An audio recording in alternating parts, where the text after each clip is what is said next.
اور اس کی آنکھیں بہہ نکلی. یہ بخاری کی حدیث ہے. تو دیکھیے بہنوں کہ چھپا کر صدقہ دینا کہاں پر اللہ کے عرش کے سائے تلی جگہ دے گا قیامت کے دن.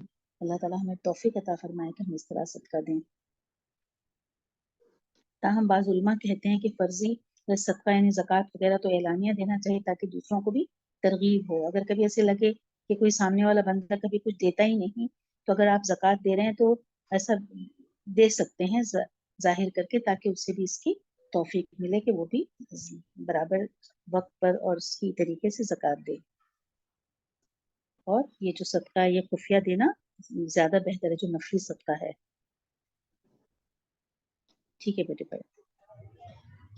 ليس عليك هداهم ولكن الله يهدي من يشاء وما تنفقوا من خير فلأنفسكم وما تنفقون إلا ابتغاء وجه الله وما تنفقوا من خير يوفى إليكم وأنتم لا تظلمون. انہیں ہدایت پر لا کھڑا کرنا تیرے ذمے نہیں بلکہ ہدایت اللہ دیتا ہے جسے چاہتا ہے اور تم جو بھری چیز اللہ کی راہ میں دو گے اس کا فائدہ خود پاؤ گے. تمہیں صرف اللہ کی رضامندی کی طلب کے لیے ہی خرچ کرنا چاہیے. تم جو کچھ مال خرچ کرو گے اس کا پورا پورا بدلہ تمہیں دیا جائے گا اور تمہارا حق نہ مارا جائے گا. بے شک ابتدا میں مسلمان اپنے غیر مسلم رشتہ داروں اور دوسرے غیر مسلم محتاجوں کو مدد کرنے میں تعامل کرتے تھے. ان کا خیال تھا کہ شاید صرف مسلمان محتاجوں کی ہی مدد کرنی چاہیے، یہی انفاق فی سبیل اللہ ہے.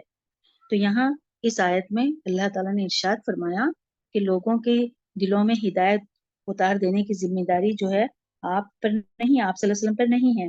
آپ صلی اللہ علیہ وسلم نے حق بات پہنچا دی، آگے ان کو راہ راست سجھا دینا وہ اللہ کا کام ہے. رہا دنیاوی مال و متاع سے ان کی حاجت پوری کرنا تو اللہ کی رضا کے لیے تم جس حاجت مند کی بھی مدد کرو گے اللہ تمہیں اس کا اجر دے گا. سبحان اللہ. پڑھیے بیٹے. للفقراء الذين أحصروا في سبيل الله لا يستطيعون ضربا في الأرض يحسبهم الجاهل أغنياء من التعفف تعرفهم بسيماهم لا يسألون الناس إلحافا وما تنفقوا من خير فإن الله به عليم. صدقات کے مستحق صرف وہ غربا ہیں جو اللہ کی راہ میں روک دیے گئے، جو ملک میں چل پھر نہیں سکتے. نادان لوگ ان کی بے سوالی کی وجہ سے انہیں مالدار خیال کرتے ہیں. آپ ان کے چہرے دیکھ کر قیافے سے انہیں پہچان لیں گے. وہ لوگوں سے چمٹ کر سوال نہیں کرتے. تم جو کچھ مال خرچ کرو تو اللہ اس کو جاننے والا ہے. بے شک یعنی جن لوگوں نے اپنے آپ کو دین کے علم کے لیے وہ سیکھ رہے ہوں یا سکھلا رہے ہوں اور یا دوسرے امور کے لیے انہوں نے اپنے آپ کو وقف کر رکھا ہے اور وہ محتاج ہیں، جیسے دور نبوی صلی اللہ علیہ وسلم میں اصحاب صفہ تھے، یا وہ لوگ جو جہاد میں مصروف ہیں، یا ان کے بال بچوں کی نگہباشت پر اور ایسے ہی دوسرے لوگوں پر صدقات خرچ کیے جانے چاہیے. اس آیت سے سوال نہ کرنے کی فضیلت معلوم ہوئی.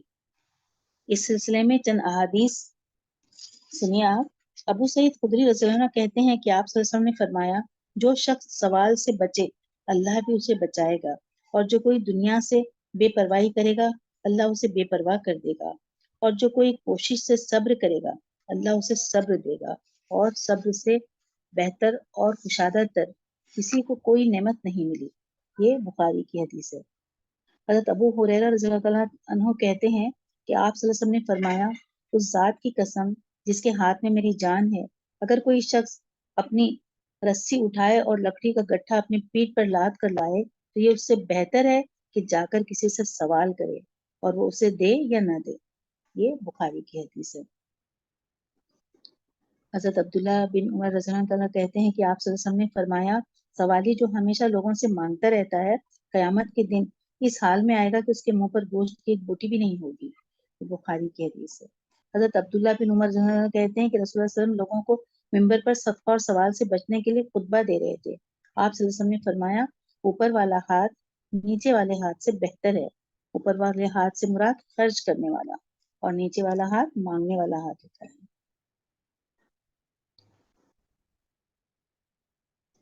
حضرت انس رضی اللہ عنہ کہتے ہیں کہ ایک انصاری نے آپ صلی اللہ علیہ وسلم کے پاس آ کر سوال کیا کہ تمہارے گھر میں آپ صلی اللہ علیہ وسلم نے اس سے پوچھا تمہارے گھر میں کوئی چیز ہے؟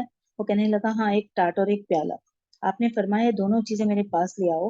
وہ لے آیا تو آپ نے ان کو ہاتھ میں لے کر فرمایا کون ان دونوں چیزوں کو خریدتا ہے؟ پھر ایک آدمی نے کہا میں 1 درہم میں لیتا ہوں۔ آپ نے 1 درہم سے پوچھا پھر کہ 1 درہم سے زیادہ کون دیتا ہے؟ تو آپ صلی اللہ علیہ وسلم نے یہ بات 2-3 بار دہرائی تو ایک آدمی کہنے لگا میں انہیں 2 درہم میں لیتا ہوں۔ تو آپ صلی اللہ علیہ وسلم نے 2 درہم لے کر 2 چیزیں اس آدمی کو دے دیں۔ اب آپ صلی اللہ علیہ وسلم نے اس انصاری کو 1 درہم دے کر فرمایا اس کا گھر والوں کے لیے کھانا خریدو اور دوسرے درہم سے کلہاڑی خرید کر میرے پاس لاؤ۔